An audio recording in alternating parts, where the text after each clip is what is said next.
হালিমাতুস সাদিয়া রাদিয়াল্লাহু তাআলা দাঁড়িয়ে গেলেন। এবার কনক বলছে, মা সত্য কথা বলুন, আপনার কোলে যে শিশু বাচ্চাটি রয়েছে ওই বাচ্চাটির নাম কি? মুহাম্মদ সাল্লাল্লাহু আলাইহি ওয়াসাল্লাম। একটু জোরে বলুন না সুবহানাল্লাহ। কনক যেই নামুল হালিমা চিন্তিত, মাত্র 3 থেকে 4 দিন বয়স, এই বাচ্চাটির নাম মুহাম্মদ সাল্লাল্লাহু আলাইহি ওয়াসাল্লাম কেমন করে বললে?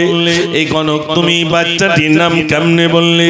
কনক বলছে, মা সত্য কথা বলুন, এই বাচ্চাটির আব্বার নাম কি আব্দুল্লাহ, এই বাচ্চাটির মায়ের নাম কি আমিনা। ভাইরা আমার হালিমা বললেন, এ কনক এত কিছু নাম তুমি কেমনে বলেছো? এই বাচ্চাটির নাম বলেছো, এই বাচ্চাটির আব্বার নাম বলেছো, এই বাচ্চাটির মায়ের নাম বললে, কেমনে তুমি বললে? কনক বলছে, মা সব বলে দেব, সব বলে দেব। এই বাচ্চাটির পিঠের দিকটা যদি একবার দেখান, আমি জনমের মতো বলে দেব নামটা কেমনে বললাম। পিঠ দেখাতে হালিমাতুস সাদিয়া রাদিয়াল্লাহু তাআলা বললেন, আমি দেখাবো না। কনক বললেন, তাহলে আমি বলবো না, কেমনে নাম বললাম? হালিমার মনে উদয় হচ্ছে, আমাকে জানতে হবে কেমনে নামগুলো বললো। হালিমাতুস সাদিয়া বললেন, এই কনক আমি পিঠ দেখাবো, তবে নামগুলো কেমন করে তুমি বলেছো তোমাকে বলা লাগবে। কনক বলছে, বেশ আমি বলবো। হালিমাতুস সাদিয়া রাদিয়াল্লাহু তাআলা আমার আপনার নবীকে বুকের উপরে নিলেন, যেই না পিঠের দিকে চাদরটা নাড়ালেন, কনক বলছে, মা নিয়ে যান, নিয়ে যান, নিয়ে যান। আমি বুঝতে পেরেছি এই পিঠের দিকে মোহরে নবুয়ত মারা রয়েছে। ইনি অন্য কেউ নন, ইনি অন্য কেউ নন, ইনি হলেন আখিরি জামানার নবী। একটু জোরে বলুন না সুবহানাল্লাহ। পিছনের দিকে পিঠে মোহরে নবুয়ত দেখতে পেয়েছি, আপনি নিয়ে যান। হালিমাতুস সাদিয়া বললেন, আর কি দেখে বুঝেছো? কনক বলছে, মা আসমানের দিকে তাকিয়ে তাকিয়ে এক খণ্ড মেঘ ভেসে রয়েছে। এই বাচ্চাটি যত দূর নিয়ে যাবেন, যত দূর নিয়ে যাবেন, ওই এক খণ্ড মেঘ ছায়া করতে করতে আপনাকে নিয়ে যাবে। আমার রাসূলের জন্য আল্লাহ ছায়া দান করে দিলেন। হালিমাতুস সাদিয়া রাদিয়াল্লাহু তাআলা শিশু বাচ্চাকে নিয়ে যাচ্ছে, দুর্বল সবল হয়ে গেছে। আমার একটা গজল ছিল অনেক আগে, গজলটা ছিল এরকম, দোলনা যে দোলে হালিমার ঘরে, আমি না কাঁদি অঝর জোরে, কোলের ছানা দিলাম ছেড়ে, থাকবো কেমনে তোমায় ভুলে। আমি না বলছেন কোলের বাচ্চা ছেড়ে, আপনারা বলেন কোন মা থাকতে পারে? বাচ্চাকে ছেড়ে দিয়েছেন, আমি না কাঁদছেন, আমি না জানো কাঁদছেন। তা আমি লিখেছিলাম, ওরে হালিমা এলো উটনি চড়ে মক্কা, শিশু নেবে বলে, ওরে মোর নবীকে যেই না দেখি, ওরে মোর নবীকে যেই না দেখি, চুমা দিয়ে নাই কোলে তুলে। যারা বলুন না সুবহানাল্লাহ। দুর্বল টুনি সবল হয়ে চলিল হালিমা সবার আগে, সবার আগে যাচ্ছেন। তাকিয়ে তাকিয়ে দেখছো, হালিমা তুমি কি উটটা কি পাল্টে নিয়েছো? বলছে না, বলে যাওয়ার সময় তোমাকে পিছিয়ে ফেলে আমরা চলে গেলাম, এখন তুমি তো আমাদের আগে চলে যাচ্ছ। উটের পিঠে কে উঠেছেন ভাই? রাসূল করিম সাল্লাল্লাহু আলাইহি ওয়াসাল্লাম, সারা বিশ্বের নেতা উঠেছেন। একটু জোরে বলুন না সুবহানাল্লাহ। সারা বিশ্বের নেতা বিশ্ব নবী সাল্লাল্লাহু আলাইহি সাল্লাম উঠেছেন। উট দ্রুত গতিতে যায়। হালিমাতুস সাদিয়া কি বলছেন শুনেন। হালিমাতুস সাদিয়া রাদিয়াল্লাহু তাআলা বলেন, আমার বুকের দুধ শুকিয়ে গিয়েছিল, আমার বুকে দুধ ছিল না, আমার বকরির স্তনে কোনো দুধ ছিল না। বিশ্বনবী সাল্লাল্লাহু আলাইহি ওয়াসাল্লাম যেই না আমার বাড়িতে এসেছেন, আমার বুকে এসেছেন, আমি দেখতে পেলাম আমার বুক আল্লাহ রাব্বুল আলামিন দুধ বাড়িয়ে দিয়েছেন। আমার যে বকরিগুলো দুধ হতো না, দুধ বেড়ে গেল। বিশ্বনবী সাল্লাল্লাহু আলাইহি ওয়াসাল্লামকে হালিমাতুস সাদিয়া বলেন, আবার একটি স্তন যখন পান করেন, আমি দ্বিতীয়টা যখন পান করানোর জন্য বিশ্বনবীর দিকে দিই, কিন্তু কোনো একবার উত্তরে তিনি মুক্তি দিলেন না। তিনি শিশুবেলায় বিশ্ববাসীকে জানালেন, আমি একটা দুধ পান করলাম, আমার আর একজন দুধ ভাই আছেন, নাম তার আব্দুল্লাহ, তার জন্য একটা দুধ রেখে দিলাম। আমি একটা পান করলাম, আমার ভাইকে আমি একটা রেখে দিয়ে জগৎবাসীকে তিনি শিশুবেলায় শিক্ষা দিচ্ছেন, তোমরা তোমাদের ভাইয়ের হক থেকে তোমরা বঞ্চিত করো না, তোমরা ভাইয়ের হক মেরো না, তোমরা তোমাদের ভাইয়ের হকটা তোমরা বুঝে দিও। বুঝতে পারেননি ভাই? রাসূল একটা দুধ পান করেছেন, আর একটা কার জন্য রেখেছেন? গাবতলায় যদি 4টে দোকান থাকে, 4টে ভাই, কি করে 3টে লোয়া যায়? এই টেনশন হয় না? হয় না? তখন আর দুটো ভাই আউট। এই ভাই আর একজন ভাইয়ের হক রাসূল করিম সাল্লাল্লাহু আলাইহি ওয়াসাল্লাম শিশুবেলায় তিনি হক বুঝে দিয়েছেন। জোরে বলুন না সুবহানাল্লাহ।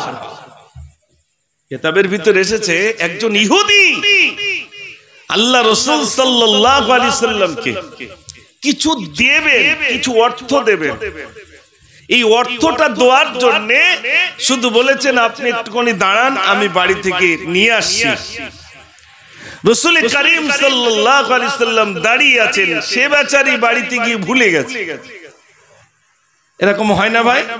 মনে করেন গাবতলা একজন মানুষকে বলে এলেন যে ভাই একটু দাঁড়ায়, বাড়িতে ঘুরে এসে, বাড়ি এসে এমন একটা কাজে ফেসে গেছে, সে যে বেচারি আপনার জন্য ওয়েট করছে, আপনার আর মনে নাই।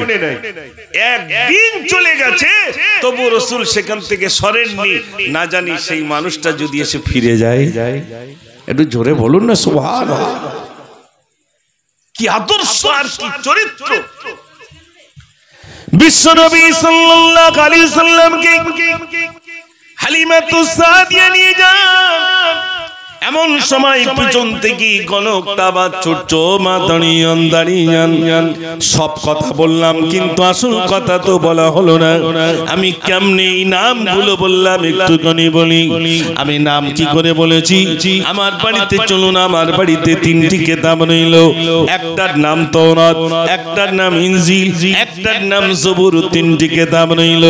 ওই কিতাবের ভিতরে দেখলাম শেষ জামানার নবী যিনি কবে এই রাস্তা দিয়ে নিয়ে যাবেন, এই রাস্তা দিয়ে তিনি যাবেন, তানাকে যিনি নিয়ে যাবেন, তানার নাম হবে হালিমাতুস সাদিয়া। তিনি হবেন একজন বৃদ্ধা মহিলা। তিনি একটা জীর্ণ শীর্ণ উটের উপরে সওয়ারি হয়ে আসবেন। তানার নাম হবে হালিমাতুস সাদিয়া।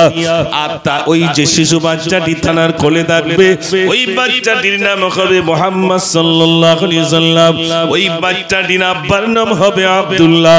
ওই বাচ্চাটির মায়ের নাম হবে আমিনা। জোরে বলুন না সুবহানাল্লাহ। আমি কিতাবে দেখেছি যে মহিলা নিয়ে যাবেন, তার নাম হবে হালিমা। তার কোলে যে শিশু বাচ্চাটি থাকবে, তার নাম হবে মুহাম্মদ সাল্লাল্লাহু আলাইহি ওয়াসাল্লাম। আমি আরো নিদর্শন দেখেছি, তানার পিঠে একটা মোহরে নবুয়ত থাকবে, মোহর মারা থাকবে। এই মোহরে নবুয়ত, এই পিঠের দিকে ওই যে মাংস যেটা আমি দেখতে পাচ্ছি, ওটাই হলো মোহরে নবুয়ত। অতএব ইনি হলেন বিশ্বনবী সাল্লাল্লাহু আলাইহি ওয়াসাল্লাম। জোরে বলুন না সুবহানাল্লাহ। ও সোনার ভাইরা, হালিমাতুস সাদিয়া রাদিয়াল্লাহু তাআলাকে দাঁড়াতে হলো। পরিবার দাঁড়িয়ে যা, সব কথা বললাম, আসল কথা তো বলা হলো না। এই বাচ্চাটি একদিন বড় হয়ে যাবে, আমি বাঁচবো কি জানি না, কতদিন আমি বাঁচতে পারবো কি আমি জানি না। তবে এই বাচ্চাটি যখন বড় হবে, আপনি একটু বলে দেবেন, রাস্তার ধারে একটা গণকের সঙ্গে দেখা হয়েছিল। ওই গণকটা ইসলামের কলমা পড়ে মুসলমান হয়ে গেছে। একটু জোরে বলুন না সুবহানাল্লাহ। রাসূলের বয়স তখন কদিন ভাই? 3 থেকে 4 দিন। মানুষ ইসলাম কবুল করতে শুরু করেছে। জোরে বলুন না সুবহানাল্লাহ। আমার রাসূলকে দেখে মানুষ ইসলাম কবুল করেছেন। যারা ইসলাম কবুল করেছেন তারাই তো ভাগ্যবান। আবার অনেকেই রাসূলকে দেখেছেন কিন্তু ইসলাম কবুল করতে পারেনি। রাসূল করিম সাল্লাল্লাহু আলাইহি সাল্লাম তার আব্বা বিদায় হয়ে গেলেন পেটে থাকা অবস্থায়, মা বিদায় হয়ে গেলেন, দাদুর কাছে লালিত পালিত হতেন, দাদু চলে গেলেন আবু তালিবের কাছে। তিনি যখন থাকতে শুরু করলেন, একদিন মনে রাখবেন আমি কোথায় ছেড়েছি সেখান থেকে আবার শুরু করবো ইনশাআল্লাহ। শুধু বোঝানোর জন্য বলছি যে রাসূল শিশু অবস্থায় তখনও মানুষ ইসলাম কবুল করতে শুরু করেছে। তো আবু তালিব সিরিয়ায় যাবেন ব্যবসার জন্য। আমি বুঝতে পারছি দুটো একটা গজল শুনবেন, একটু আগে আমি বলে নেই তারপর দেখবেন গজল শোনা হয়। মুখ দেখলি তো বুঝতে পারি যেহেতু একটু স্পিচ হচ্ছে যে মনে হয় যে আজ গজল বলবে না, অনেক বলবো, দাঁড়ান একটুখানি। আমার অনেক যুবক ভাইরা এসেছেন, বলবো না কেন? একটু তাকবীর দেন, নারে তাকবীর, কই আরেকটু জোরে দেন, নারে তাকবীর। এই গজলগুলো কেন লিখেছি? একটা গজল লিখেছিলাম, গজলটা হলো এই দোলা দেয় সাইমা। শুনেছেন তের আগে? শুনেছেন। গজলটা কখন লিখেছিলাম জানেন? গজল এ কারণেই লিখেছিলাম, হালিমা যখন নিজের বাড়িতে নিয়ে গেলেন, আমাদের যখন কোনো বাচ্চা হসপিটাল থেকে আসুক আর যেখান থেকে আসুক বা একটু বড় হয়েছে, 5 দিন 6 দিন 8 দিন 10 দিন কি 20 দিন হয়েছে, তখন আমরা দোলনায় দোলা দিই না ভাই? প্রত্যেক প্রায় বাড়ি বাড়ি সব হেল্লা আছে, এখন আর হেল্লা খুব একটা ইউজ করে না। তো হালিমাতু সাদিয়া রাদিয়াল্লাহু তাআলা তানার দোলনায় তুলেছেন। এবার যিনি দোলা দিচ্ছেন স্বাভাবিক মা কাজে থাকে, তো ছোট ছোট বাচ্চারা দোলা দেয় তো নাকি? তা আমার রাসূলকে যিনি দোলা দিচ্ছিলেন নাম কি মনে নাই? হ্যাঁ, আমি লিখেছিলাম দোলা দেয় সাইমা ও গো হালিমা, তোমার দোলাতে পূর্ণিমা মা গো, তোমার দোলাতে পূর্ণিমা। জোরে বলুন না সুবহানাল্লাহ। টুনটুনিরা বুলবুলিরা কলমা পড়ে যায়, আর সর্প এসে ফেনা তুলে ছায়া করে রই মাগো, ছায়া করে রই। হালিমা ছুটে আসে মোর নবীকে দেখে, বনের পশু পাহারায় মাগো, বনের পশু পাহারায় দোলা দেয় সাইমা ও গো হালিমা, তোমার দোলাতে পূর্ণিমা মা গো, তোমার দোলাতে পূর্ণিমা। নারে তাকবীর। রাসূল করিম সাল্লাল্লাহু আলাইহি সাল্লামকে নিয়ে গেলেন, দোলনায় দোলা দিচ্ছে এমন সময় বাবা। আচ্ছা আচ্ছা ঠিক আছে, বলা হবে ইনশাআল্লাহ। আর তো টাইম আছে তো। আর বিশেষ করে গাবতলা বলেন, মুরগাছা বলেন, মাকালগাছা বলেন, তালপুকুর বলেন, এই সাইডে তো আমি প্রায় আলহামদুলিল্লাহ আপনাদের কাছে আসা হয়, আর প্রায় এই গজল আপনাদের কাছে বলি। আর আপনারা দেখেন এগুলো পুরাতন হয় না, পুরাতন হয় না কি ভাই? এসব পুরাতন হয় না, যত বলবেন এই একটা ইশক মহব্বত। শেখ সাদি রহমাতুল্লাহ আলাইহি রাসূলের শানে একটা গজল লিখেছিলেন, বালাগাল উলা বিকামালিহি কাশাফাত দুজা বিজামালিহি হাসনাতু জামিউ খিসালিহি। 3 লাইন লিখলেন, আর এক লাইন মনে আসে না। হঠাৎ স্বপ্নে দেখছেন আল্লাহ রাসূল হাজির। এ সাদি, তোমার মুখটা মলিন কেন? ইয়া রাসূলুল্লাহ, আপনার শানে গজল লিখছিলাম। কি লিখছিলে? বালাগাল উলা বিকামালিহি কাশাফাত দুজা বিজামালিহি হাসনাতু জামিউ খিসালিহি। আল্লাহ রাসূল বললেন এরপরে তুমি লিখে দাও সাল্লু আলাইহি ওয়া আলিহি। জোরে বলুন না সুবহানাল্লাহ। আজকে এই যে গজলগুলো লিখে দিয়েছে, প্রথমেই যে গজলটা দিয়েছে আই মোহাম্মদ জগতু জালা, এই গজল পুরাতন বলতে আমার লাইফে শুরুয়াত ছিল, যেটাকে কেন্দ্র করে আব্বা আমার মাদ্রাসায় দিয়েছে। মানে এই গজল শুরু তো আলহামদুলিল্লাহ মানুষ এই গজল থেকে, সে সময় তো সোশ্যাল মিডিয়া ছিল না, কিন্তু মানুষ এক বাক্যে দেখলে বুঝতে পারতো এই সেই ছেলেটা যে এই গজলটা বলেছিল আলহামদুলিল্লাহ। তো সেই শিশুবেলা থেকে আজও পর্যন্ত রসুলের শানে আমি গজল কত লিখেছি আমার মনে নাই। আলহামদুলিল্লাহ বহু গজল আল্লাহ লেখার সুযোগ করে দিয়েছেন। তো আমি আলহামদুলিল্লাহ তা থেকে কিছু গজল আপনাদের কাছে পেশ করবো ইনশাআল্লাহ। তবে সবাই মিলে একবার তাকবীর ধ্বনি দেন তো দেখি, নারে তাকবীর। ওয়াল্লাহ এরকম জোর হবে? এতগুলো শুধু তাকিয়ে দেখেন কত যুবক ভাইরা এসেছেন, সবাই মিলে একটু জোর হবে না? নারে তাকবীর। মনে রাখবেন আল্লাহ রাসূল এখন কোথায়, কার বাড়িতে আছেন? হালিমার বাড়িতে দোলনায় দুলছেন। মনে রাখবেন, আমি গজল শোনাবো, একটুখানি বললে আপনারা, আমি তারপরেই গজলটা বলছি ইনশাআল্লাহ। তো আল্লাহ রাসূল সাল্লাল্লাহু আলাইহি সাল্লাম হালিমার দোলনায় দুলছেন, হযরত আব্বাস রাদিয়াল্লাহু তাআলা দেখতে এসেছেন। চাচা হযরত আব্বাস রাদিয়াল্লাহু তাআলা এসেছেন।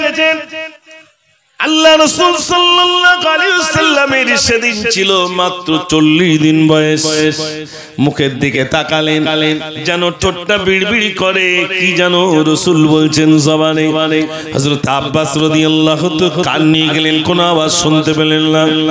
রাসূলের মুখটা নড়ে চড়ে, কিন্তু কান নিয়ে গেছেন, কিছু শুনতে পেলেন না। আল্লাহর নবী সাল্লাল্লাহু আলাইহি ওয়াসাল্লামের যখন 40 বছর বয়স হয়ে গেল, এবার আব্বাস রাদিয়াল্লাহু তাআলা আল্লাহ রাসূলের দিকে এক নজরে তাকিয়ে রইলেন। রাসূল বললেন, চাচা আমার দিকে এক নজরে কিসের জন্য তাকিয়ে রইলেন বলুন। নবীজি যেই না বললেন, হযরত আব্বাস রাদিয়াল্লাহু তাআলা বললেন, ইয়া রাসূলুল্লাহ আপনি যখন শিশু ছিলেন মা হালিমার দোলনায় দুলছিলেন, ওই সময় আমি নজর করে দেখলাম আপনার মুখটা যেন বিড়বিড় করছিল, কি যেন আপনি বলছিলেন। আজ 40 বছর বয়স হয়ে গেল, আপনি নবুয়ত পেয়েছেন, তা আপনার চেহারার দিকে তাকাই আর সেই 40 দিনের কথা আমার মনে পড়ে।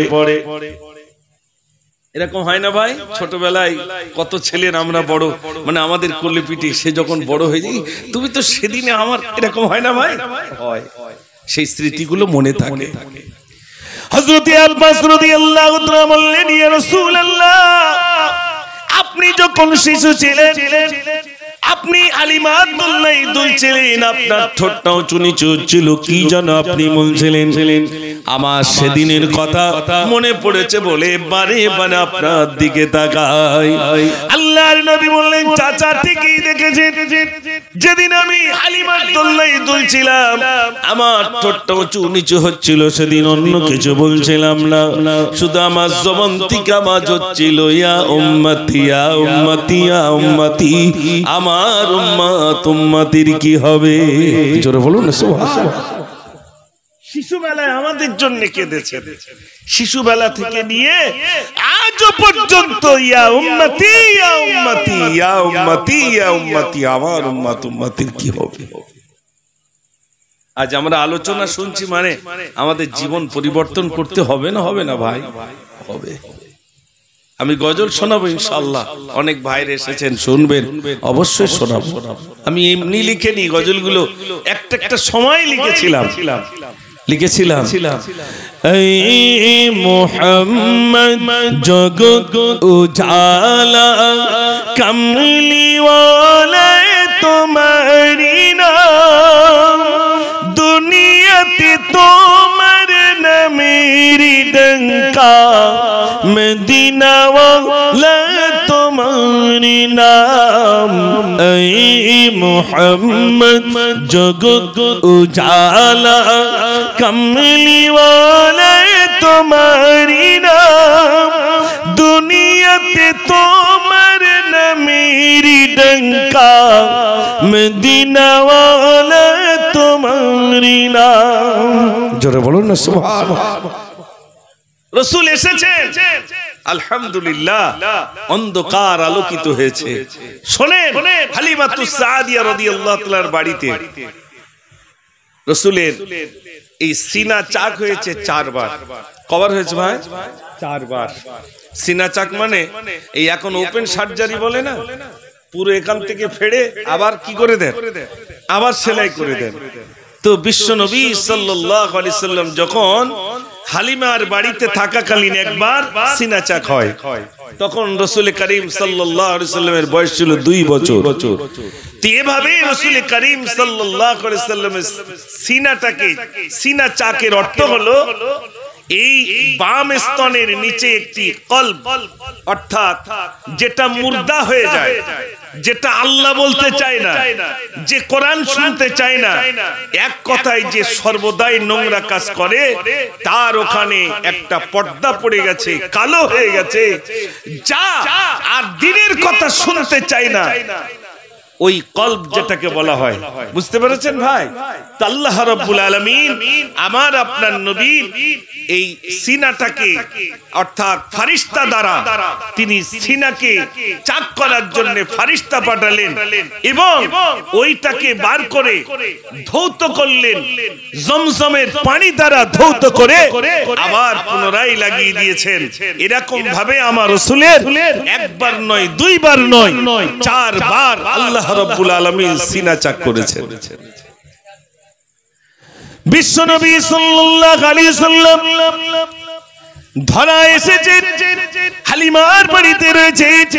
হালিমাতুস সাদিয়া রাদিয়াল্লাহু তাআলা আনহা নিজের বাড়িতে রেখে নেন।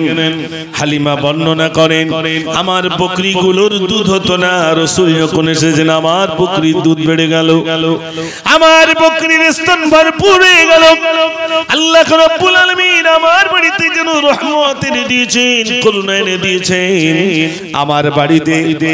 আমার বাড়িতে আর কোনো কষ্ট নয়, কোনো কষ্ট নয়। বিশ্বনবী সাল্লাল্লাহু আলাইহি সাল্লাম এসেছেন। ভাইরা আবার প্রথম সিনা চাকের পরে হালিমাতুস সাদিয়া রাদিয়াল্লাহু তাআলা আনহা তিনি চিন্তিত, না জানি কিছু হয়ে যায় কিনা।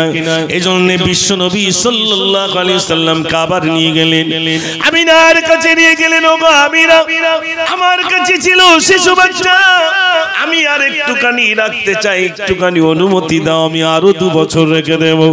হালিমাতুস সাদিয়া রাদিয়াল্লাহু তাআলা আমার আমিনার কাছ থেকে তিনি কি করলেন ভাইরা, আমার আমিনার কাছে বলে কয়ে আবার শিশু মুহাম্মদ সাল্লাল্লাহু আলাইহি সাল্লামকে নিজের বাসায় রাখলেন। ও সোনার ভাইরা আমার, হালিমাতুস সাদিয়া রাদিয়াল্লাহু তাআলা তিনি বলেন, আমি যখন বিশ্বনবী সাল্লাল্লাহু আলাইহি সাল্লামকে নিয়ে আসছিলাম, রাস্তার ধারে যে কনক আমাকে বলেছিল এই বাচ্চাটি একদিন বড় হয়ে যাবে, তখন আপনি বলে দেবেন রাস্তার ধারে একটা কনকের সঙ্গে দেখা হয়েছিল, ওই কনকটা ইসলামের কলমা পড়ে মুসলমান হয়ে গেছে, এই কথাটা আপনি বলে দেবেন। হালিমা বলেন, এই কথাটা আমার অন্তরে আমি আমানত রেখে দিলাম। 1 বছর নয়, 2 বছর নয়, বিশ্বনবী সাল্লাল্লাহু আলাইহি সাল্লামের যখন 40 বছর বয়স হয়ে গেল, হালিমা বৃদ্ধা হয়ে গেছে। আস্তে আস্তে আমার নবীর কাছে গিয়ে হাজির। বিশ্বনবী সাল্লাল্লাহু আলাইহি সাল্লাম মাকে দেখে দাঁড়িয়ে গেলেন। একটু জোরে বলুন না সুবহানাল্লাহ। মাকে দেখে দাঁড়িয়ে গেছে। ভাইরা আমার একটি চাদর বিছিয়ে দিলেন, মা আপনি এখানে বসুন। চাদর বিছিয়ে দিলেন আর নিচে দাঁড়িয়ে গেলেন। মা এত কষ্ট করে কেন এলেন? আমাকে বললি তো আমি আপনার কাছে পৌঁছে যেতাম, আপনি কেন তো কষ্ট করে এলেন? হালিমাতুস সাদিয়া বললেন, ইয়া রাসূলুল্লাহ, আমার কলিজায় একটা আমানত রয়েছে, আমানতটা বলার জন্য এলাম। নবীজি বললেন, মা বলুন কি আমানত রয়েছে? হালিমাতুস সাদিয়া রাদিয়াল্লাহু তাআলা বললেন, ইয়া রাসূলুল্লাহ, যখন আপনি শিশু ছিলেন আপনাকে আমি কোলে করে আনছিলাম, রাস্তার ধারে একটা গণকের সঙ্গে দেখা হয়েছিল। নবীজি বললেন, মা আর বলতে হবে না, আর বলতে হবে না, আমি যখন শিশু ছিলাম আপনার কোলে ছিলাম, গণক যে কথাগুলো আপনার সঙ্গে বলেছিল আমি বিশ্বনবী আপনার কোলে বসে সকল কথাগুলো শুনতে পেয়েছিলাম। একটু জোরে বলুন না সুবহানাল্লাহ।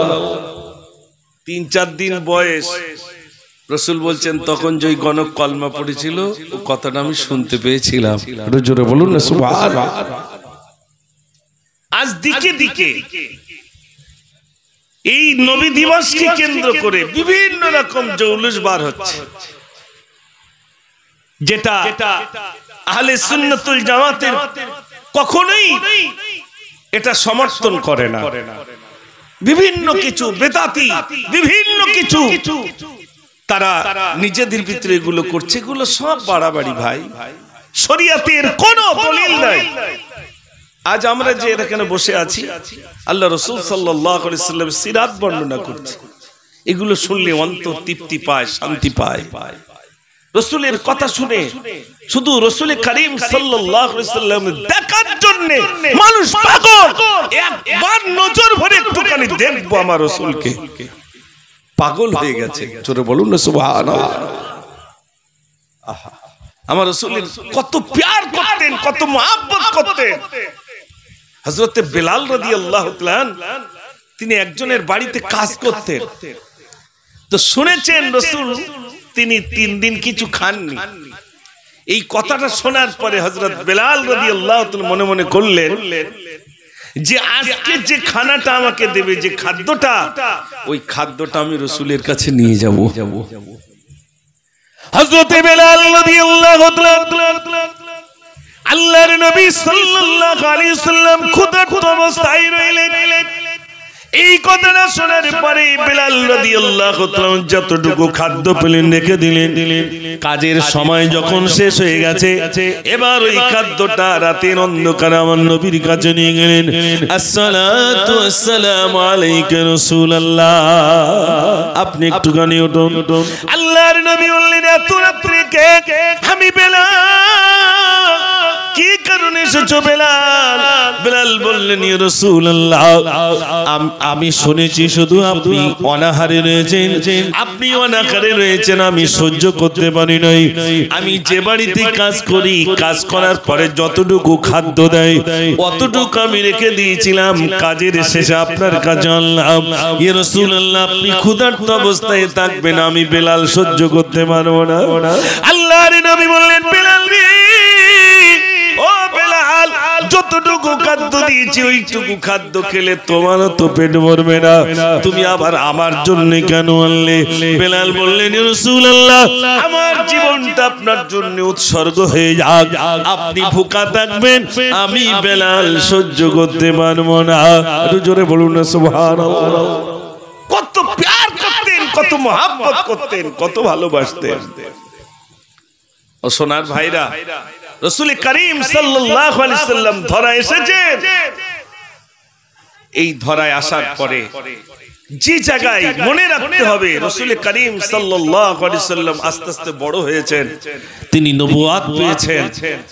তার উপরে কোরআন মাজিদ আল্লাহ রাব্বুল আলামিন নাজিল করলেন। একসঙ্গে কোরআন নাজিল হয়নি, আস্তে আস্তে কখনো কিছু সূরা, কখনো কিছু আয়াতে কারিমা আল্লাহ রাব্বুল আলামিন নাজিল করলেন। যখন যেমন প্রয়োজন তখন সে আয়াতে কারিমা আল্লাহ রাব্বুল আলামিন নাজিল করেছেন আমার রাসূলের উপরে।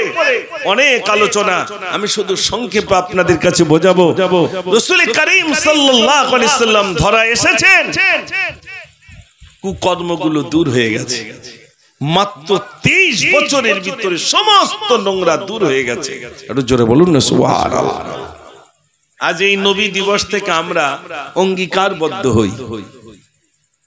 নবী দিবস বলতে রাসূল এসেছেন, যে রাসূল করিম সাল্লাল্লাহু আলাইহি ওয়াসাল্লাম কে আল্লাহ রাব্বুল আলামিন এই ধরায় পাঠিয়েছিলেন, সেই তারিখ হিসাবে, সেই মাস হিসাবে এই মাসটা আমাদের কাছে বড় সম্মানিত মাস, ঠিক কি না ভাই? আমরা এখান থেকে, আমরা আজ থেকে প্রতিজ্ঞা করি, শরাব বলতে, মদ বলতে যে পদার্থ বর্তমান বাজারে রয়েছে, এই জিনিসটা আমরা মুখে দেব না ইনশাআল্লাহ। রাজি আছেন তো ইনশাআল্লাহ? একটু জোরে বলুন না ইনশাআল্লাহ। ইনশাআল্লাহ। এর নাম হলো নবী দিবস। এটাই আমাদের জীবন থেকে প্রতিজ্ঞা নিতে হবে, এই জিনিসটা আমরা নেব না। রাসূল করিম সাল্লাল্লাহু আলাইহি ওয়াসাল্লাম শুধু মানুষের কাছে এইটুকু বলেছেন, তোমরা বলো লা ইলাহা ইল্লাল্লাহ। এইটুকু কথা বলায় বেঈমানেরা আমার রাসূলের মুখে থু করে থুতু দিয়ে দিয়েছে। রাসূল দুটো হাত উঁচু করে বললেন আলহামদুলিল্লাহ। আচ্ছা, কাল এই এখন যদি আমি যে দুটো চারটে ভালো কথা বলছি, কেউ যদি আমার মুখে এসে থু করে থুতু দেয়, আমি আলহামদুলিল্লাহ বলবো না লাঠির খোঁজ করবো ভাই? স্বাভাবিক কি কেরম মনে হয়? কেউ যদি কারোর মুখে তু করে তুতু দেয়, সে আলহামদুলিল্লাহ বলবে? লাঠির খোঁজ করে, এই খোকা তুই মুখে থুতু দিলি কেন? কিন্তু রাসূল করিম সাল্লাল্লাহু আলাইহি ওয়াসাল্লামের মুখে যেই বেঈমানেরা থু করে থুতু দিয়েছে, রাসূল বললেন আলহামদুলিল্লাহ। তারা চিন্তা করলো কেমন মানুষ, যার মুখে থুতু দিলাম তিনি বললেন আলহামদুলিল্লাহ, বুঝেছি একজন নবী আসবেন, ইনি মনে হয় সেই নবী। কদম ধরে ইসলামের কলমা পড়ে মুসলমান হয়ে গেলেন। জোরে বলুন না সুবহানাল্লাহ। এই তো বেশি দিন হয়নি, কয়েক মাস পূর্বে আল্লাহ নিয়ে গিয়েছিলেন ওমরায়। দেখে এলাম একটা বুড়ি রাস্তায় কাঁটা বিছিয়ে দিত। এই রাস্তায় আবার নবী গেলে পায়ে যেন ফুটে যায়, পায়ে যেন ফুটে যায়। কিছু কিছু মানুষ আছে দোকানের সামনে গাড়ি রাখলে গাড়ির হাওয়া খুলে দেয়, নাম আছে না ভাই? কিচ্ছু বলবে না। দোকানের সামনে গাড়ি রেখেছ কেন? আপনি মনে করুন সেই দোকানটা শাটার দিয়ে বন্ধ করা, ভাবছেন এই পাশে একটু গাড়িটা রেখে দেই, ওর কোনো কিচ্ছু না, ও এসে দিব্য হাওয়া খুলে দে ওর মতো পান খাচ্ছে। আপনি ফিরে এসে দেখছেন সর্বনাশ, গাড়ির 4টে চাকায় কি 2টো চাকায় হাওয়া নেই। অপরাধটা কি? ওই দোকানের সামনে গাড়ি রেখেছে। এরকম আছে না ভাই? আছে। পুকুরে একটু গোসল করে, অপরাধ তার পুকুরে গোসল করছে বলে সেখানে পালা দিয়ে রেখে যেন না নামতে পারে। এটা মানুষের আদত। তো এক বুড়ি সে রাস্তায় কাঁটা বিছিয়ে রাখতো। আমার রাসূল যেন নামাজ পড়তে যে পায়ে যেন কাঁটা ফোটে, এই কাজ সে করে যেত। সেই মসজিদটা আজও আছে, আর সেই বুড়ির ঘরটা আজও পর্যন্ত নিদর্শন রয়েছে। সেই বুড়ি একদিন অসুস্থ হয়ে যায়। আল্লাহ রাসূল সাল্লাল্লাহু আলাইহি ওয়াসাল্লাম বুড়িটাকে দেখতে এসেছেন। একটু জোরে বলুন না সুবহানাল্লাহ। বিশ্ব নবী সাল্লাল্লাহু আলাইহি ওয়াসাল্লাম বুড়িটাকে দেখতে এলেন। প্রতিদিন যখন আমি মসজিদে যাই তখন দেখি রাস্তায় কাঁটা বিছানো।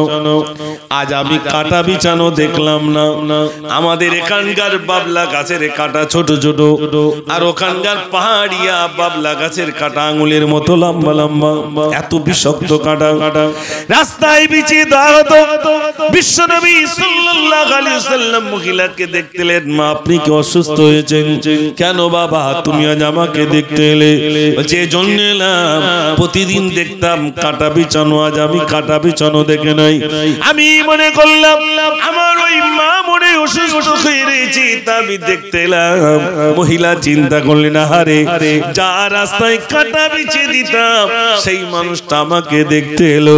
বুড়িটার আর আল্লাহ কি হেদায়েত দিলেন, বুড়িটার সঙ্গে সঙ্গে ইসলামের কলমা পড়ে মুসলমান হয়ে গেলে। আমার তো গজল বলতে দিয়েছে মা, এটা গজল বলতে দিয়েছে ওই মা জননী মনে হয়, হ্যাঁ হবে। এই গজলটা বলতে দিয়েছে, এটা মায়েরা খুব পছন্দ করে।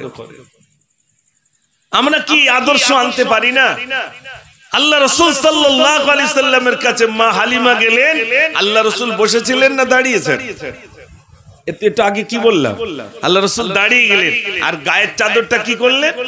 বিছিয়ে দিলেন। আর আমাদের মায়েদের ঘর থেকে বার করে দিচ্ছে। তাহলে আদর্শ কোথায়? আমার আপনার ভিতরে নবিয়ানা আখলাক, নবিয়ানা চরিত্র নেই। নবিয়ানা আখলাক আর নবিয়ানা চরিত্র আমার ভিতরে ফিট করতে হবে। একেবারে চলা থেকে খাওয়া থেকে শুরু করে সমস্ত কিছু আমার রাসূল কি করে খেয়েছেন, আমি সেইভাবে খাবো। আমার রাসূল কিভাবে ব্যবসা করেছেন, আমি সেইভাবে ব্যবসা করব। আমার রাসূল কিভাবে তিনি রাস্তায় চলেছেন, আমি সেইভাবে চলবো। আমার রাসূল বয়স্কদের কেমন সম্মান করেছেন আর শিশুদের কি কেমন স্নেহ করেছেন, আমি তেমন করব। তিনি কিভাবে রাষ্ট্র চালিয়েছেন, তিনি কিভাবে বিচার করেছেন, কোনটা নেই, কোনটা তিনি শিখিয়ে যাননি, প্র্যাকটিক্যালে তিনি দেখিয়ে দিয়ে গেছেন। জোরে বলুন না সুবহানাল্লাহ। আমার ভাইরা, আজ তা থেকে আমরা দূরে। আর শুধু রাসূল কিভাবে জন্ম নিয়েছেন এটা মূল আলোচনা নয়।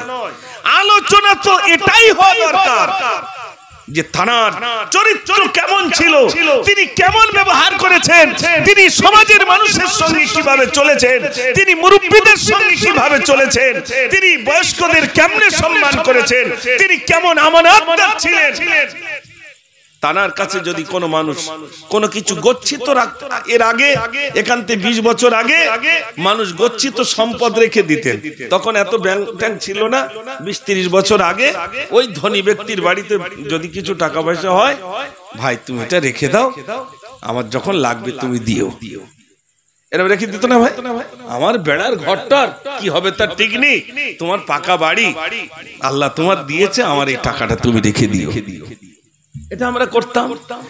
তো রাসূল করিম সাল্লাল্লাহু আলাইহি সাল্লামের কাছে ওই রকম কিছু টাকা এনে রেখে দিতেন। কেন?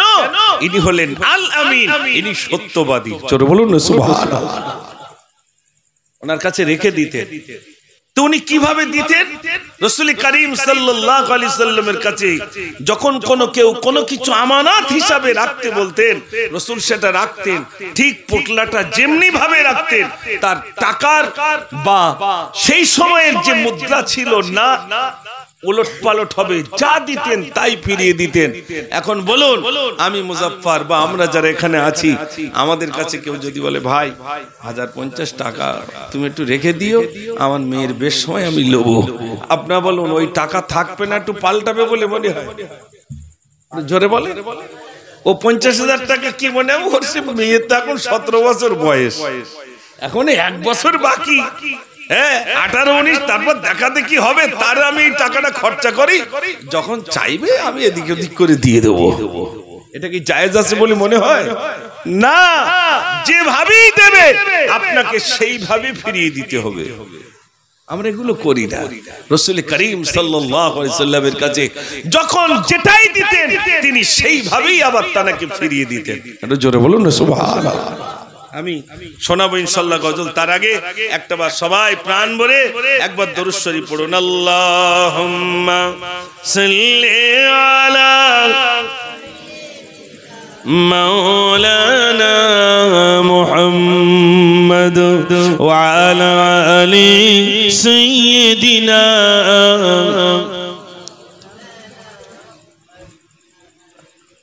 মায়েরা লিখে দিয়েছেন মনে হয়, মা জননী মা জননী মা জননী গো, মা জননী মা জননী মা জননী গো, মা জননী মা জননী মা জননী গো, মা জননী মা জননী মা জননী গো। নিরালতি একা একা আমি কেঁদে যাই, মামা বলে কাঁদি আমি বালিশ ভিজে যাই।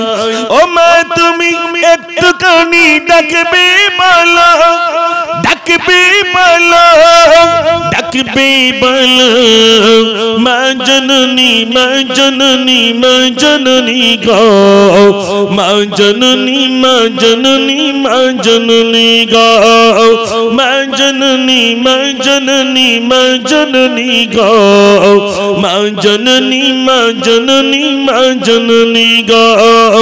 নিরালতি একা একা আমি কেঁদে যাই, মামা বলে কাঁদি আমি বালিশ ভিজে যাই।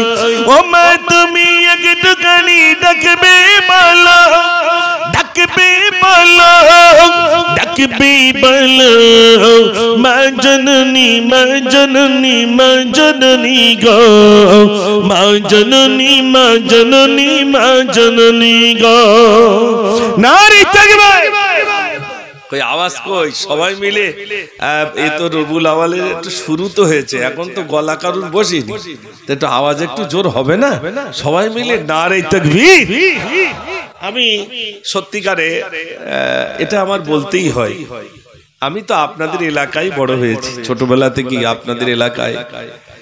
তো আমার ওস্তাদ হুজুর আমার জন্য একটু দোয়া করেছিলেন, যেটা আমি ভুলতে পারি না, যেটা আমি ভুলতে পারি না। তিনি একেবারে ওসিয়াত করে গিয়েছিলেন আজও পর্যন্ত। আমি মনে করি এটা আমার ওস্তাদ হুজুরের দোয়া।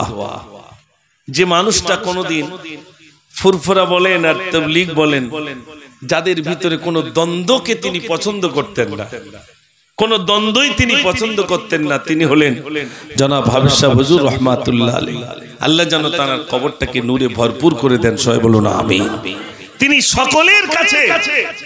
সকলের কাছে একজন প্রিয় পাত্র হিসাবে তিনি মনোনীত ছিলেন, ঠিক কি না ভাই? সকলের কাছে আলহামদুলিল্লাহ। তো আজ এই মোল্লাপাড়া বলেন, মুড়োগাছা বলেন, গাবতলা বলেন, আশেপাশে কম বেশি আল্লাহ পাক আমাকে কিছু বলার সুযোগ করে দিয়েছেন। এটা আমার ওস্তাদ হুজুরের দোয়া, এটা আমার ওস্তাদ হুজুরের দোয়ার বরকতে আল্লাহ রাব্বুল আলামিন কিছু বলার সুযোগ দিয়েছেন। আমি যখন এই এলাকায় আসি তানার জন্য আমার কলিজা থেকে আমি দোয়া করি। আর আপনাদেরকেও বলবো, আপনারা আমার জন্য দোয়া করবেন, আমার হুজুরের জন্য দোয়া করবেন। আল্লাহ যেন আমার হুজুরের কবরটাকে নূরে ভরপুর করে দেন, সবাই বলুন আমিন। আপনারা চেয়েছেন বিশেষ করে আজকের দিনে কিছু গজল নাত রাসূলের শানে শুনবেন। অবশ্যই রাসূল করিম সাল্লাল্লাহু আলাইহি সাল্লামের শানে রবিউল আউয়াল মাসে বলবো না তার কবে বলবো? আমার একটা গজল ছিল না, সবাই আমার সাথে বলতে পারেন, কয়দিকে একটু বলুন তো দেখি। আসসালাতু আসসালামু আলাইকা ইয়া রাসূলুল্লাহ, আসসালাতু আসসালামু আলাইকা ইয়া হাবিবাল্লাহ, আসসালাতু আসসালামু আলাইকা ইয়া রাসূলুল্লাহ, আসসালাতু আসসালামু আলাইকা ইয়া হাবিবাল্লাহ। বিশ্ব নবীর জন্মদিবস পালন করা যায় 12 রবিউল আউয়াল বলি গো সবাই, বিশ্ব নবীর জন্মদিবস পালন করা যায় 12 রবিউল আউয়াল বলি গো সবাই। ঘরে ঘরে বলে দিও এলো নবী দো জাহান, তার উপর পাঠালেন আল্লাহর কুরআন। আসসালাতু আসসালামু আলাইকা ইয়া রাসূলুল্লাহ, আসসালাতু আসসালামু আলাইকা ইয়া হাবিবাল্লাহ, আসসালাতু আসসালামু আলাইকা ইয়া রাসূলুল্লাহ, আসসালাতু আসসালামু আলাইকা ইয়া হাবিবাল্লাহ। নারে তাকবীর। তাহলে আজ থেকে আমি কয়েকটা কথা আপনাদের কাছে বলি, সেটা হলো আমাদের জীবনটা পরিবর্তন করবো ইনশাআল্লাহ। সবাই বলুন ইনশাআল্লাহ। সব আমল একসঙ্গে করতে পারবো না।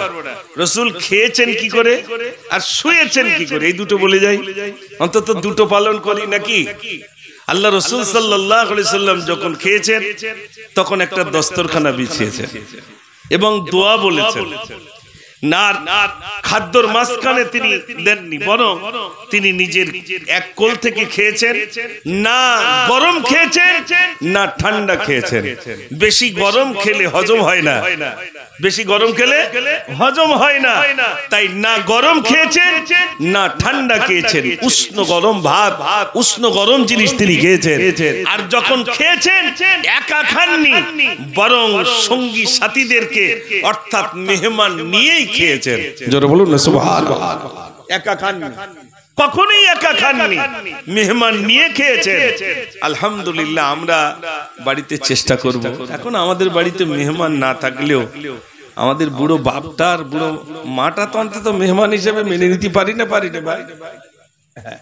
আপনার নিজের তরকারি থেকে, নিজের থেকে অন্তত বাপ মাকে কিছু দেবেন। प्यार করুন আর मोहब्बत করুন, ভালোবাসুন। রাসূল করিম সাল্লাল্লাহু আলাইহি সাল্লাম মেহমান বিনা খাননি। আর মেহমান যখন আপনার বাড়িতে বেশি আসবে তখন আল্লাহর তরফ থেকে বরকত বেশি আসবে। চলো বলুন না সুবহানাল্লাহ। মেহমান আসবে না, বরকত আসবে না। এই জন্য বেশি বেশি মেহমান নিয়ে খাবে। তাহলে আমি বললাম খাওয়ার সময় অন্তত দস্তরখানাটা বিছিয়ে 3 তরিকার যে কোনো এক তরিকায় বসবো। 3 তরিকা বলতে 3 নিয়মের যে কোনো এক নিয়মে বসবো। রাসূল করিম এই যে আমরা উভয়ে বসি না ভাই, উভয়ে বসি, ওই একটা নিয়ম। আর একটা নিয়ম, একটা পা উঁচু করে আর একটা পায়ের উপরে বসা, এই একটা নিয়ম। আর তৃতীয় নিয়মটা হলো আপনি নামাজি অবস্থায় বসে খেতে পারেন। এই 3 তরিকার যে কোনো একটা তরিকায় আপনি বসে খাবেন। খেলে কি হবে? পেটটাই যখন এই এখানে এসে চাপ দেবে, রাসূল বলেছেন তোমাদের পেটটাকে তোমরা 3 ভাগে ভাগ করবে। ক ভাগ ভাই? 3 ভাগ। 1 ভাগ পানি, 1 ভাগ খালি আর 1 ভাগ ভর্তি। ক ভাগ হলো? 3 ভাগ। তাহলে 3 ভাগ যদি হয় তাহলে গ্যাস বেশি হবে বলে মনে হয়? একটু জোরে বলে না। আমরা যখন খাই তখন কি 3 ভাগ থাকে বলে মনে হয়? পেটটা 3 ভাগে ভাগ করি। কাল যদি কলমাখানি হয়, কাল যদি কলমাখানি হয় তা শুধু বলবে ঝোল ভাত দিয়ে একটু হাত দেখে দাও, তাও হাত ধরে তুলতে হয়, হাত ধরে তুলতে হয়। এত পরিমাণ খাবে। আবার 2-1 জন বলে ঝাঁকরান মেরে, তখন এরকম করে বস্তা যেরকম একটু এরকম নাড়িয়ে এলাই, সে আবার ঝাঁকরান মেরে। এই যদি আমাদের খাওয়া হয় আমাদের শরীর কিরকম হবে? এজন্য রাসূল খাওয়াটাও বলে দিয়েছেন, কিভাবে খাবে, কিভাবে শোবে রাসূল তাও বলে দিয়েছেন। রাসূল বলেছেন যখন তোমরা শোবে তখন ওযু করে শোবে। যদি ওযু করে শোও, ওই রাতে যদি তোমার মৃত্যু হয়, তোমার মৃত্যুটা শহীদের খাতায় লিপিবদ্ধ হয়ে যাবে। জোরে বলুন না সুবহানাল্লাহ। আমল করবে ইনশাআল্লাহ। অন্তত শোয়ার সময় ওযু করে শোবো। এই রাত্রি এখন আমরা এখান থেকে সবরেস্তানি হয়ে যাওয়ার পরে রাত্রি গিয়ে শোবো। বিনা ওযুতে শোবো না ওযু করে শোবো? কেন ওযু করে শোবেন? না জানি ওই রাত্রি যদি আপনার মৃত্যু হয়ে যায়। তাই মৃত্যুর চিন্তাটা করবো তো না করবো না ভাই? এটা করবেন, অন্তত একটু আমল করুন ভাই। এই মিলাদ প্রচুর পরিমাণ মিলাদ হবে, দাঁড়ান নেই তো সবে শুরু। ইতাই ডায়েরি খালি নেই। এই আজকে আমার কাছে এসেছেন কার্তিক মাসের 9 তারিখে ও দাওয়াত দেব। তা এসব তো আমার মহব্বতের মানুষ, ভালোবাসার মানুষ।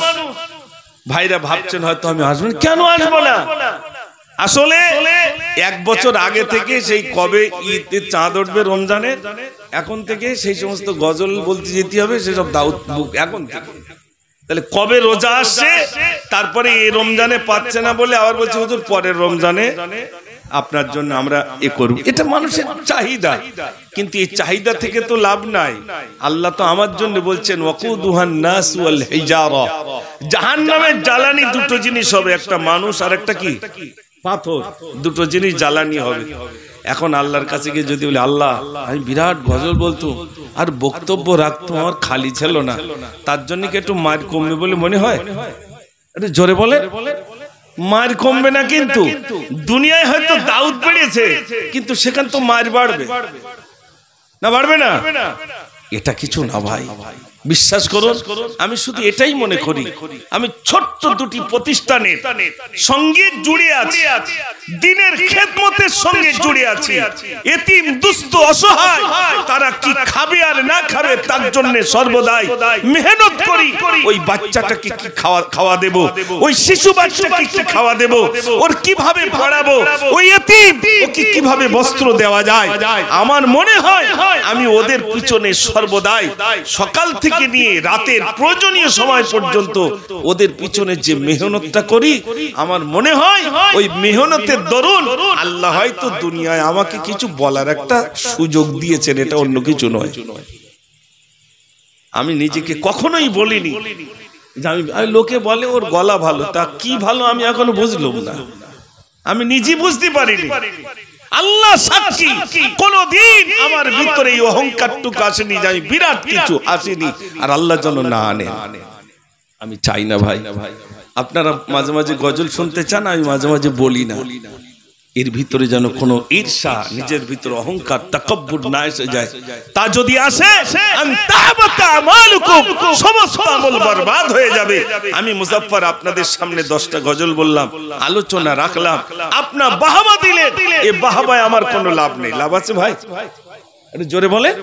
কোনো লাভ নেই।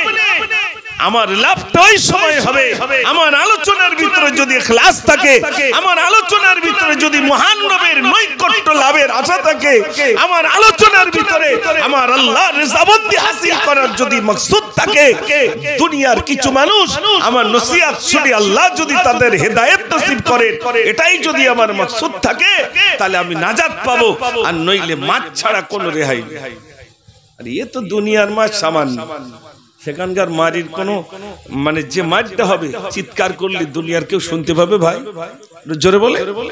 বাংলাদেশে দেখেছেন আয়না ঘর, সব সোশ্যাল মিডিয়ায় দেখছেন আয়না ঘরে রেখেছিল, সেখানে তো কি আয়না ঘর হবে আল্লাহই ভালো জানে। সেখানে যে মার হবে, সেখানে যে আমার জন্য বিরাট আযাবের ব্যবস্থা আছে, এটা কি অস্বীকার করার জায়গা আছে ভাই? নেই। অতএব আল্লাহ দেখবেন না মুজাফফর কতটা গজল বলতো আর বক্তব্য রাখতো, আল্লাহ এটা দেখবেন না। আল্লাহ দেখবেন না প্রতি বছর নবী দিবস দিত কি হতো আর না হতো, ওটা দেখবেন না। আল্লাহ দেখবেন আমার বান্দা কি আমল করে এসেছে। আজ থেকে নিয়ত করি আমরা ছোট্ট ছোট্ট আমল আমাদের জীবনে আমরা ইনশাআল্লাহ পালন করব। সবাই বলুন ইনশাআল্লাহ। আর আজ থেকে যত ভাইরা এসেছেন সকলের কাছে হাত জোড় করে অনুরোধ করব, আল্লাহ যেন আমাদের প্রত্যেককে পাঞ্জেগানা নামাজি বানিয়ে দেন। সবাই বলুন আমিন। সবাই বলুন আমিন। নামাজ কারোর জন্য মাপ নেই, শুধু মাপ আছে যিনি উলমাদ, যিনি পাগল তার জন্য মাপ। বিশ্বনবী সাল্লাল্লাহু আলাইহি সাল্লাম নামাজ পড়েছেন তো সারাটা রাত ধরে নামাজ পড়েছেন, তার তো আগের সামনে কোনো গুনাহ নেই, তিনি নিষ্পাপ, জানার কোনো গুনাহ নেই, সারা রাত ধরে নামাজ পড়েছেন, পা মুবারক পর্যন্ত ফুলে যেত। আমাদের পা ফুলেছে ভাই কোনদিন? মসজিদে গিয়ে যদি পাততলা একটা কাঁকর পড়ে তাহলে এরা মসজিদ ঝাড় দেয় না। রাসূল নামাজ পড়েছেন, পা মোবারক ফুলে গেছে, সাহাবায়ে কেরাম আজমাইনগণ তানার পাশে দাঁড়িয়েছেন, তানারা বলেন রাসূল কখন রুকুতে যাবে, রুকু থেকে মনে হয় আর উঠবেন না, এত লম্বা সময় ধরে আমার আপনার নবী তিনি নামাজ আদায় করেছেন। জোরে বলুন না সুবহানাল্লাহ। সোনার ভাইরা, তা আমি এই পরিশেষে আপনাদের কাছে সকলের কাছে এবার কিছু গজল শোনানোর আগে আমরা আজ থেকে প্রতিজ্ঞা করি আমরা নামাজ ছাড়বো না। আর মায়েরা যারা কোথায় আছেন, মায়েরা আমি জানি না, আমার মা আপনারাও স্বামীদেরকে একটু বোঝান বা তানাদেরকে একটু বলুন। মায়েরা যদি একটু বোঝায় কিন্তু অনেক পুরুষ কিন্তু ভালো হয়ে যায়, যায় না ভাই? যায়। মায়েরা যদি বলে যে আজকে কি বার ভাই? বৃহস্পতিবার, তো কাল শুক্রবার নামাজ পড়তে যেতে হবে। মা যদি বলে, আমার মায়েরা জানা আছেন, জামা কাপড় পরিষ্কার করে যদি বলে স্বামী আপনার আজকে মসজিদে যেতেই হবে, মোহাব্বত করে যদি বলে না আপনার যেতেই হবে, স্বামী যাবে না ভাই? একটু জোরে বলে। যাবে। বাপের বাড়ি নিয়ে যেতে কি করে হয় এটা যদি জানে, তা মসজিদ কি করে পাঠাতে হয় জানে না? বাজারে যদি একটু বেশি রাত করে এখান থেকে ফোন করে, এখনো তুমি বাজারে, তাই রাশিদ দাপটে যদি স্বামীর বাড়ি নিয়ে আসতে পারে, সেই স্বামীকে মসজিদ পাঠাতে পারবে না ভাই? পারবে। আমার মায়েরা আপনাদের কাছে অনুরোধ, আপনার বাড়িতে যদি শান্তি পান, আজ এই নবী দিবসে শপথ গ্রহণ করুন আমার স্বামীকেও নামাজি বানাবো আর আমি নিজেও নামাজি হব ইনশাআল্লাহ। সবাই বলুন ইনশাআল্লাহ। আল্লাহ যেন কবুল করেন। সবাই বলুন আমিন।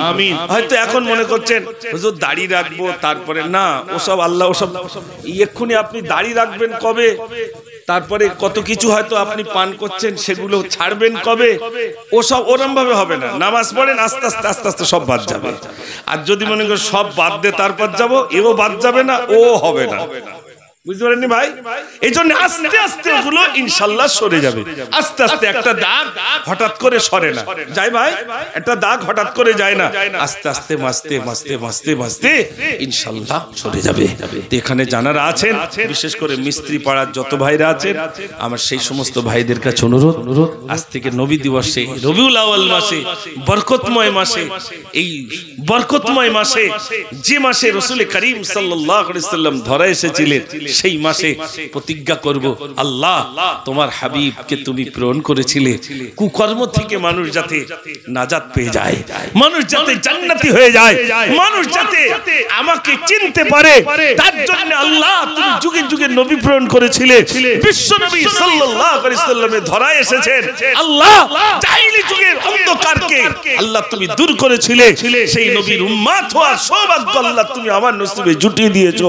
নবীগণ পর্যন্ত কেঁদেছেন, আল্লাহ আমাকে নবী না করে বিশ্ব নবীর উম্মত করে যদি আমাকে প্রেরণ করতে আমি বড় ভাগ্যবান হয়ে যেতাম। সেই নবীর উম্মত হওয়ার সুযোগ তুমি আমাকে করে দিয়েছো। আল্লাহ তুমি আমাকে নামাজি বানিয়ে দাও, আল্লাহ তুমি আমাকে দিনদার বানিয়ে দাও, আল্লাহ তুমি আমার আত্মার হেদায়েত নসিব করো। বারে বারে আল্লাহর কাছে দোয়া করেন, আল্লাহর কাছে ক্রন্দন করেন, আল্লাহ নিশ্চয়ই আপনাকে নিশ্চয়ই হেদায়েতের রাস্তা নিশ্চয়ই তিনি দেখাবেন। আল্লাহ যেন কবুল করেন। সবাই বলুন আমিন। আমি পরিশেষে দুটি গজল বলে ইনশাআল্লাহ দোয়া হবে। একটু দরুদ শরীফ পড়ুন। আল্লাহুম্মা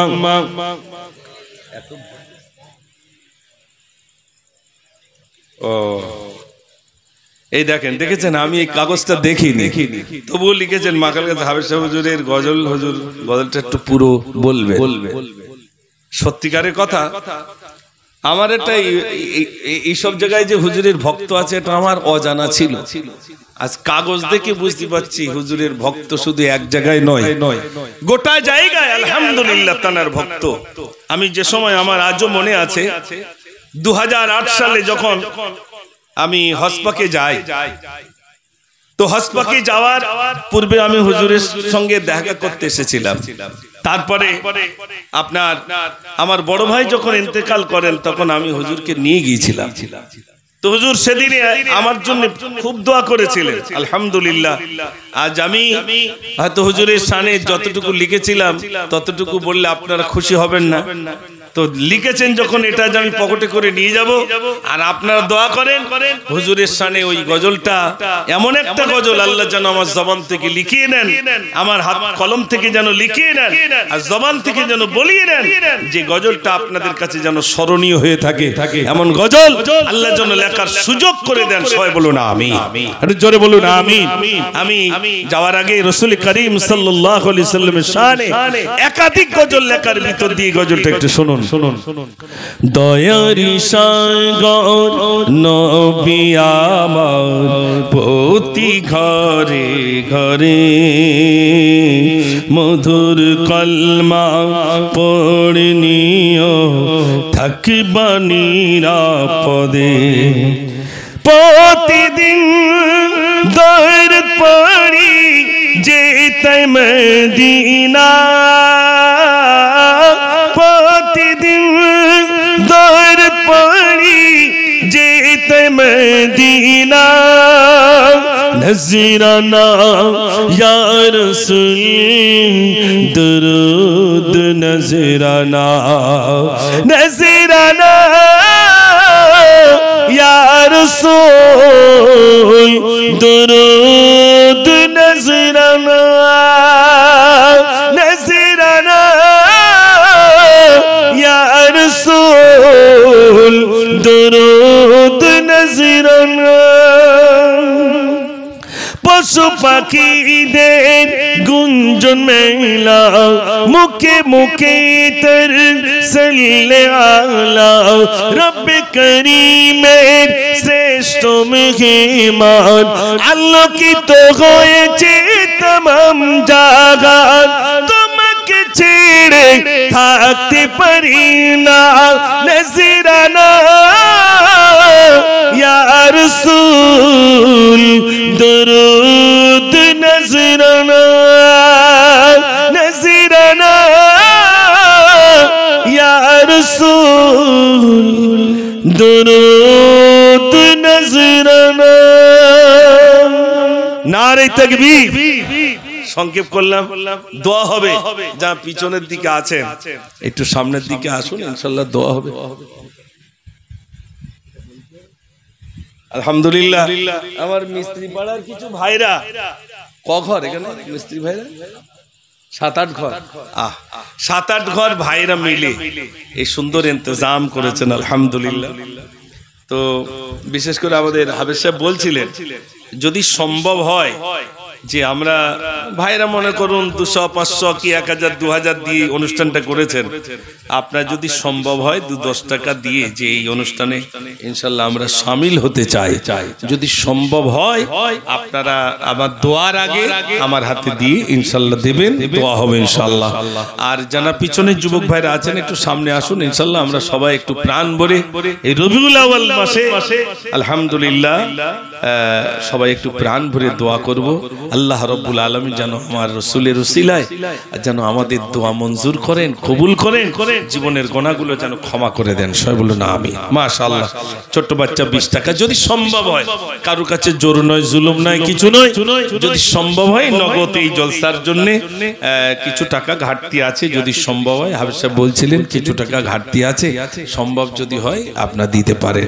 একটু দরুদ শরীফ পড়েন, আল্লাহুম্মা সাল্লি আলা, সবাই পড়ে مولانا محمد وعلى آل سيدنا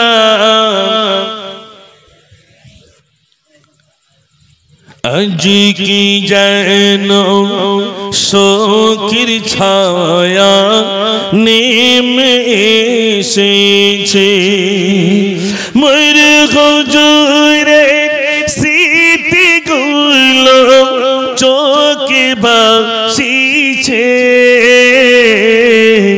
আজ কি যেন শোকের ছায়া নেমে এসেছে।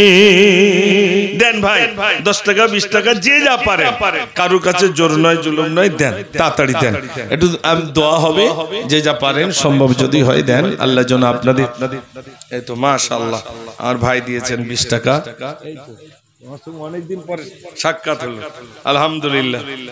10, এই তো তুমি জেগে আছো এখনো, মাশাআল্লাহ আলহামদুলিল্লাহ। আমার ভাইদের সত্যি আমি এই মাখালগাছা বলেন, মুড়োগাছা, আপনাদের এই গাবতলা আলহামদুলিল্লাহ অনেকবার এসেছি, আর আপনারা এই যে প্রাণ ভরে চাইলেই দেন, এটা একটা বিরাট পাওনা আলহামদুলিল্লাহ। একটু তাকবীর দেন দিন, আরেকটা গজল শোনাবো যদি তাকবীর জোর হয়। নারে তাকবীর, বলে এইরকম জোর হবে, একটু জোরে দেন নারে তাকবীর। আলহামদুলিল্লাহ আলহামদুলিল্লাহ।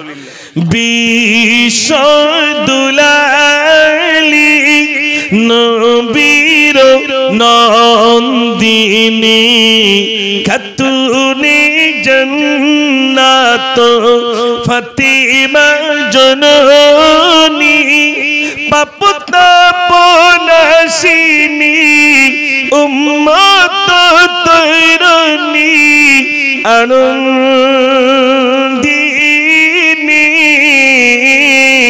বিশ্বদুলালি। আচ্ছা মাশাআল্লাহ, দোয়া হবে, সবাই প্রাণ ভরে দুরূদে পড়ুন। আল্লাহুম্মা সাল্লি আলা সাইয়্যিদিনা মাওলানা মুহাম্মদ ওয়া আলা আলি সাইয়্যিদিনা মাওলানা মুহাম্মদ। সবাই আমার সঙ্গে বলুন বিসমিল্লাহির রহমানির রহিম। আস্তাগফিরুল্লাহ রাব্বি মিন কুল্লি জামবি ওয়া আতুবু ইলাইহি লা হাওলা ওয়ালা কুওয়াতা ইল্লা বিল্লাহিল আলিয়্যিল আযীম। লা ইলাহা ইল্লাল্লাহু মুহাম্মাদুর রাসূলুল্লাহ সাল্লাল্লাহু আলাইহি ওয়াসাল্লাম। সবাই নিজের গুনার দিকে তাকিয়ে মহান রবের কাছে আমরা দুখানি হাত তুলে আল্লাহুম্মা আমিন।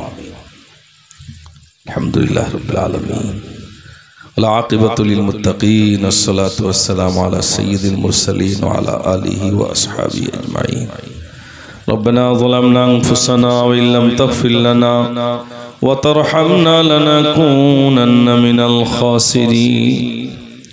রব্বুল আলামিন আল্লাহ মিস্ত্রি পাড়ার কিছু ভাইরা মিলে একত্রিত হয়ে জলসা দিয়েছেন বিশ্ব নবী দিবস পালনার্থে। রব্বুল আলামিন এতগুলো মানুষ উপস্থিত হয়েছে, আল্লাহ তুমি ওদের আগমনকে তুমি কবুল করো। আমি গুনাহগার, তোমার প্যারা হাবিবের শানে কিছু আলোচনা করলাম আল্লাহ। রব্বুল আলামিন বলার ভিতরে যদি কোনো ত্রুটি হয়ে থাকে আল্লাহ তুমি ক্ষমা করে দাও। রব্বুল আলামিন যদি কি সওয়াব দিয়ে থাকো, সর্বাগ্যে সর্বতমকে ইনাম দাও। তাজদারে মদিনা দুলহে মদিনা মুহাম্মদ মুজতবা মুহাম্মদুর রাসূলুল্লাহ সাল্লাল্লাহু আলাইহি ওয়াসাল্লামের পাক সবটুকু পৌঁছে দাও। হুজুরের আলা ওলাদ হযরত হাসান, হযরত হুসাইন, হযরত ফাতেমা রাদিয়াল্লাহু তাআলা হুজুরদের পাক সবটুকু পৌঁছে দাও। আদম নবী থেকে নিয়ে পর্যন্ত যত নবী, সিদ্দিকিন, শুহাদা, সালিহিন, আইম্মায়ে মুজতাহিদিন, মুতাকদ্দিমিন, মুতাআখিরিন, বুজুর্গানে দিন সকলের সবটুকু পৌঁছে দাও। খাস করে ফুরফুরার সরজমিনে যত যুশ রয়েছেন সকলের সবটুকু পৌঁছে দাও। আল্লাহ বাসিয়াদের জমিনে মিনাল মুহিন আল্লামা রুহুল আমিন শাহ রাহমাতুল্লাহ আলাইহি হুজুরের সবটুকু পৌঁছে দাও আল্লাহ বিশেষ করে আল্লাহ এই জমিনে আমার উস্তাদ হুজুর শুয়ে রয়েছেন আল্লাহ জনাব মরহুম হাফেজ সাহেব হুজুর রাহমাতুল্লাহ আলাইহি হুজুরের সবটুকু পৌঁছে দাও রব্বুল আলামিন আমাদের বাপ মা দাদা দাদি নানা নানি চাচা চাচি ইমাম রুবি জাগত হয়ে গেছেন আল্লাহ সকলের সবটুকু পৌঁছে দাও আল্লাহ সকলের কবরটাকে জান্নাতের বাগিচা বানিয়ে দাও আল্লাহ তুমি দয়াবান আল্লাহ আমাদের আত্মার হেদায়েত নসিব করো আল্লাহ যতদিন তুমি বাঁচিয়ে রাখবি ইসলামের উপর ইস্তেকামাত রেখে দিও আল্লাহ যতদিন তুই বাঁচিয়ে রাখবি আল্লাহ পাঁচখানা নামাজি তুই বানিয়ে দিও আল্লাহ মৃত্যুর আগ পর্যন্ত আল্লাহ তোমাকে ডাকতে ডাকতে তোমার হুকুম পালন করতে করতে তবেই তুমি আমাদের মৃত্যু দিও আল্লাহ যেদিন মৃত্যু দেবে আল্লাহ যেদিন ঘরের আযাব খাওয়া হয়ে থাকে আল্লাহ সেদিন তুমি আমাদের মৃত্যু নসিব করে দিও আল্লাহ